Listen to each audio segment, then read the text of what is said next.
महाशिवरात्रि आने से पहले अपने घर में चुपचाप लेकर आ जाना एक की ये छोटी सी गुप्त चीज। इतना पैसा आएगा कि संभाले नहीं संभाल पाओगे। 7 जन्मों की गरीबी दूर होगी और तुम्हें जिंदगी में कभी पीछे मुड़कर देखने की जरूरत नहीं पड़ेगी। भगवान शिव और माँ लक्ष्मी का ऐसा आशीर्वाद प्राप्त होगा कि आपकी पूरी जिंदगी संवर जाएगी। जी हाँ दोस्तों, देखिए आज जिस गुप्त चीज के बारे में मैं आपको बताने वाला हूँ वो चीज कोई साधारण नहीं है। इस चीज का उल्लेख ना तो शिव पुराण में मिलता है, ना ही किसी शास्त्र में मिलता है, बल्कि ये चीज इतनी गुप्त है और इतने रहस्यमय है कि प्राचीन काल में कुछ विशेष ज्ञानियों एवं ऋषि मुनियों को ही इसके बारे में पता था और उन्होंने अपने कुछ खास चेलों को ही बताया था। तो दोस्तों, यदि आज ये जानकारी आपके कानों तक पहुंच रही है तो समझ जाइएगा कि साक्षात माँ लक्ष्मी और भगवान शिव ने आपको चुना है और वे चाहते हैं कि आप अपनी फूटी किस्मत को संवार लो और अपनी बिखरी हुई जिंदगी को समेट लो। देखिए दोस्तों, महाशिवरात्रि कोई साधारण पर्व नहीं है, कोई साधारण त्योहार नहीं है, बल्कि ये वो समय होता है जब भगवान शिव जल्दी प्रसन्न हो जाते हैं और जब शिव खुश होते हैं तो उनके साथ साथ माँ लक्ष्मी भी उस घर की तरफ देखने लगते हैं। जी हाँ, अब दोस्तों देखिए, जो गुप्त चीज़ मैं आपको इस वीडियो में बताऊंगा वो गुप्त चीज़ भगवान शिव के साथ सीधे माता लक्ष्मी से भी संबंध रखती है। तो आखिर वो गुप्त चीज़ कौन सी है, आपको कहाँ पर मिलेगी और उस गुप्त चीज़ को आपको अपने घर में किस स्थान पर रखना है, कैसे रखना है, ये सब बातें मैं आपको इस वीडियो में बताऊंगा। लेकिन ध्यान रखिएगा दोस्तों कि इससे संबंधित कुछ विशेष सावधानियां और कुछ विशेष नियम भी मैं आपको बताऊंगा। इसलिए मेरी इस छोटी सी वीडियो को आप शुरू से लेकर अंत तक ध्यान से जरूर देखना अगर आप अपनी किस्मत संवारना चाहते हैं। तो देखिए, शिवरात्रि का महापर्व 15 फरवरी रविवार के दिन मनाया जाएगा। जी हाँ, अब दोस्तों आपको मैं बता देता हूँ कि शास्त्रों और पुराने अनुभवों में बार बार बताया गया है कि शिवरात्रि से पहले घर में सही संकेत चला जाए तो किस्मत का रुख बदलने लगता है।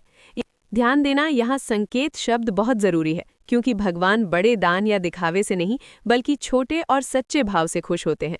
भगवान भोलेनाथ को भोला इसलिए कहा गया है क्योंकि समस्त देवी देवताओं में भगवान शिव सबसे भोले देव हैं। वे भक्तों की मनोकामनाओं को जल्दी पूर्ण करते हैं और भक्तों की ज्यादा परीक्षा नहीं लेते हैं। जी हाँ, अब दोस्तों बहुत से लोग सोचते हैं कि पैसा आने के लिए बड़ा उपाय चाहिए, लेकिन ये सोच पूरी तरह से गलत है। बहुत लोग सोचते हैं कि बड़े उपाय करूंगा तो बड़ा पैसा आएगा, लेकिन सच ये है कि बड़े चमत्कार हमेशा छोटी छोटी चीज़ों से शुरू होते हैं, क्योंकि दोस्तों देखिए, उन छोटी छोटी चीज़ों में ही भगवान की दिव्य शक्तियाँ समाहित होती है।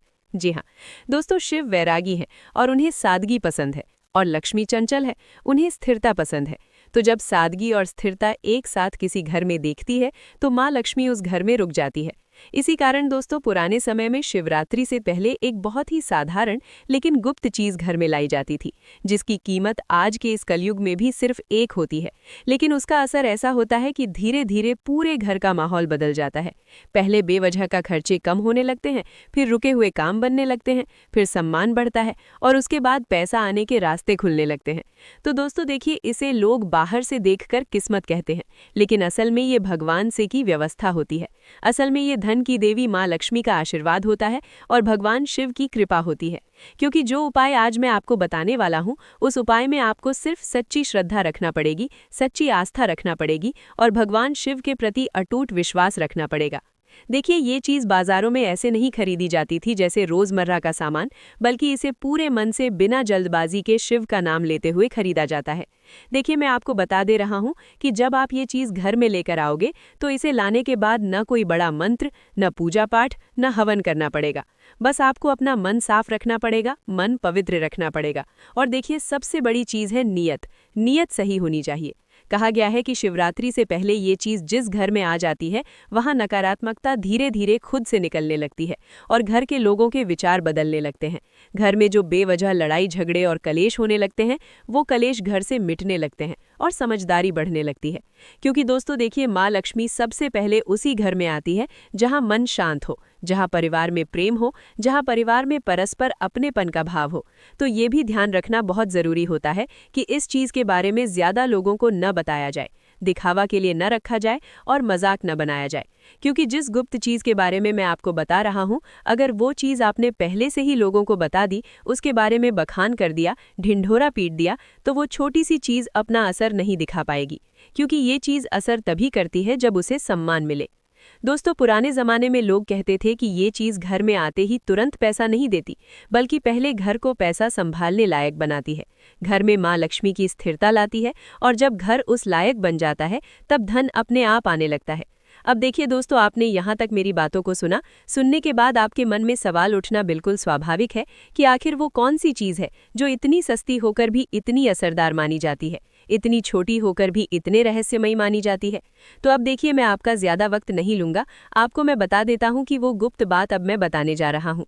तो देखिए, वो गुप्त चीज़ कोई महंगा रत्न नहीं, कोई तंत्र या तावीज़ नहीं, कोई बीज नहीं, बल्कि सिर्फ और सिर्फ एक साबुत कौड़ी है। जी हाँ, वही छोटी सी सफ़ेद कौड़ी जो पहले ज़माने में पैसे की तरह चलती थी। ये कौड़ी दोस्तों माँ लक्ष्मी से जुड़ी हुई मानी जाती है, क्योंकि लक्ष्मी जी महासमुद्र मंथन से प्रकट हुई थीं और कौड़ी भी समुद्र मंथन से ही आती है। इसीलिए दोस्तों इसे माँ लक्ष्मी का प्रतीक माना गया है। अब ध्यान से सुनिएगा कि जो बात मैं बताने वाला हूँ वो बात अब यहीं से शुरू होती है।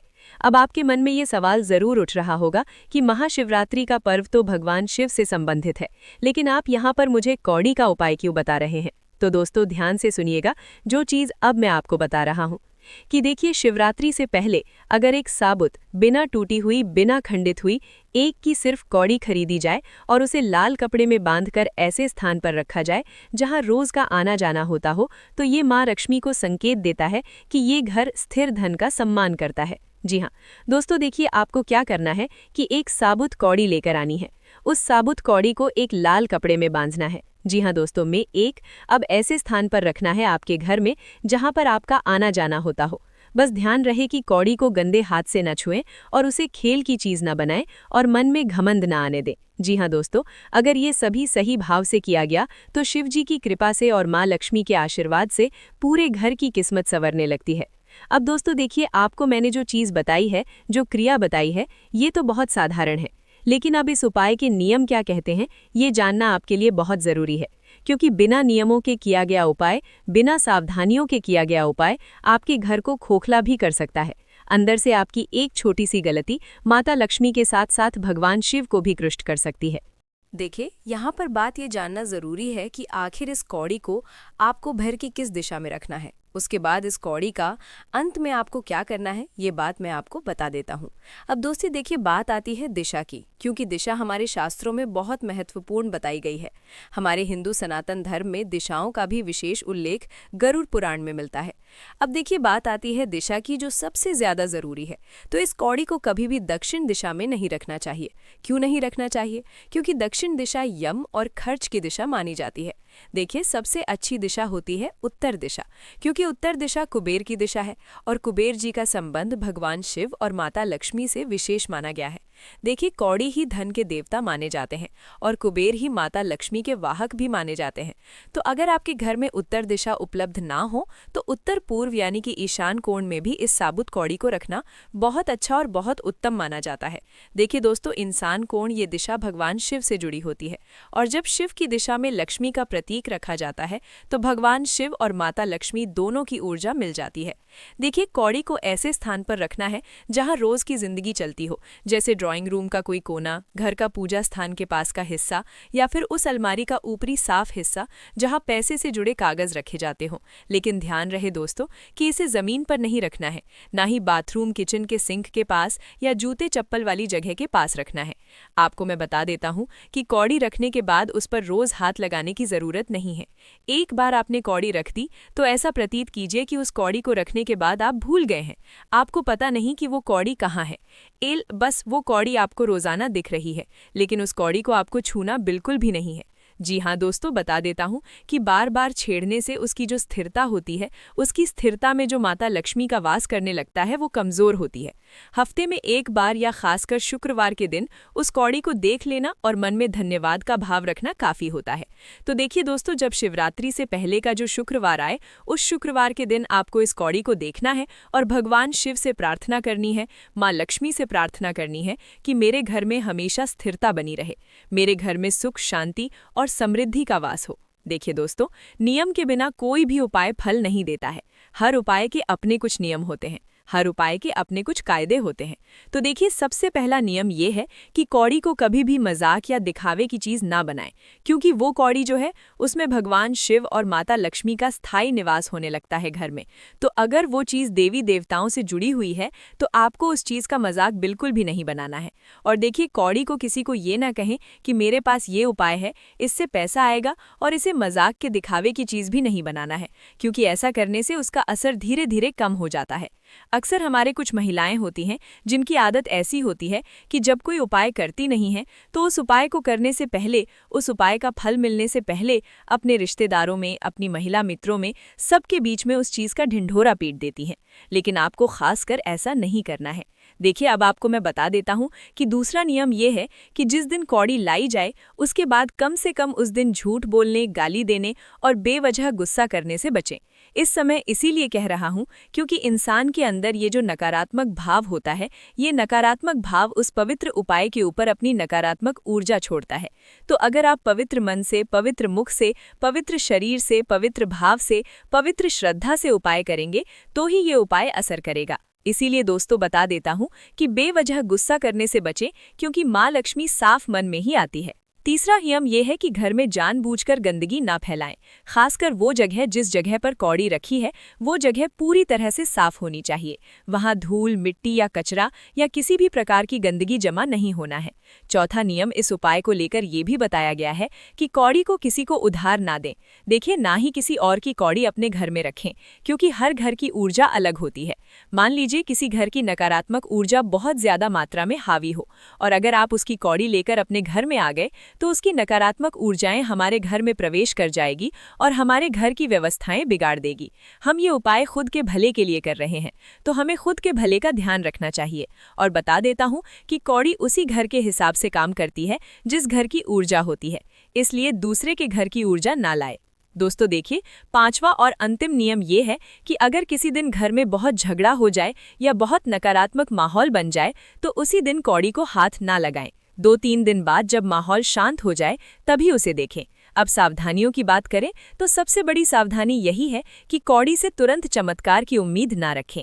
आप सोच रहे हैं कि आज उपाय किया, आज घर में कौड़ी लाकर रख दी, कल फल प्राप्त हो जाए, तो नहीं। देखिए दोस्तों, ये उपाय धीरे धीरे असर करता है।